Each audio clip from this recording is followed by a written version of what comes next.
This is a quick tutorial on using 3DStreet for classroom projects paired with Streetmix. Let's get started. First, load Streetmix and create a basic street. Here's one I prepared ahead of time. Then, click Share in the upper right-hand corner and open in 3DStreet.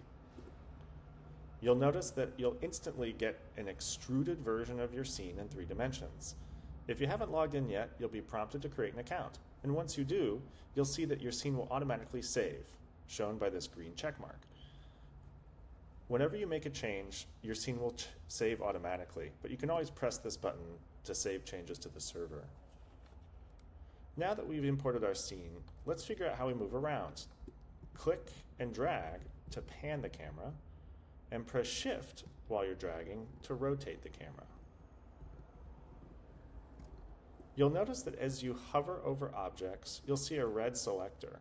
When you click, you've selected an object. You'll see that the object scrolls into view on the left-hand Layers panel. We can toggle its visibility with this check mark. On the right-hand side, we see more information about this object, like it's a sedan. We can change that object, like maybe making it a fire truck. We can then use these transform controls to move objects. We can use the arrows to go forward and backwards or whatever axis. I like this box that allows it to move on multiple axes on the ground. To rotate, click on the rotate icon and click on the green arc to move whatever direction you'd like. Now that we have a basic scene that we've customized, let's take a look at adding a geospatial context. First, I'm going to zoom out. To zoom out or in, just scroll like you're scrolling a web page up or down. You'll see that we have both streets and buildings. Since we're going to add buildings from real life, we're going to delete this building and blocks container. To select that layer, press the delete button and press OK or press return. Next, we're going to add a location. Click on the geospatial layer. And then let's type in an address or an intersection, like 17th and Dolores in San Francisco.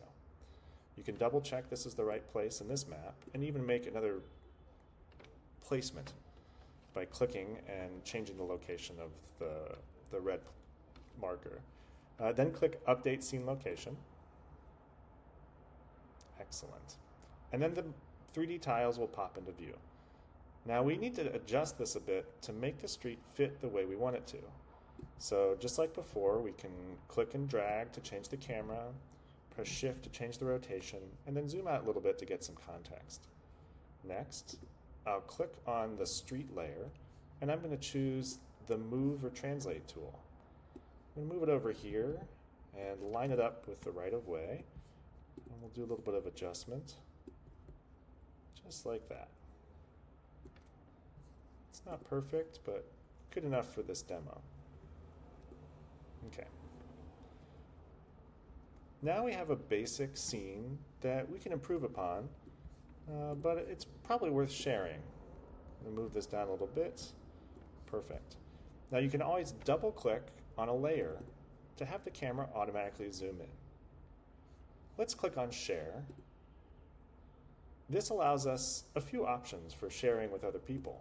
I can copy the link and let them remix or see that live, or I can click on Download Scene, and we have options to download as image formats, screenshots, or even 3D objects for augmented reality. Today, we'll just click on JPEG, and that will download an image that we can share with other people or turn in for a classroom assignment. There's a lot more we can do. This is just the beginning, but hopefully you'll have enough information now to be able to create your own street scene and start to proceed with the more advanced tutorials.